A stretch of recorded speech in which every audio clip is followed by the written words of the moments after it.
Сәлем достар, бүгін мен 59 сабақтағы номер 5-ті көрсетем.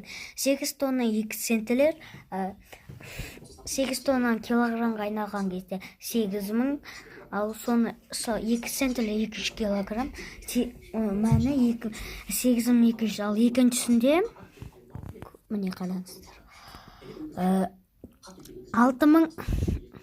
6090 болады, 90 метр болады, ал 5 сағат 8 минут бұлай болады. 60-ты 5-ке өтеміз. 60-ты 5-ке өтсек 308 минут. Енді қараңыздар, 486 секунд қанша минут, қанша секунд дейді.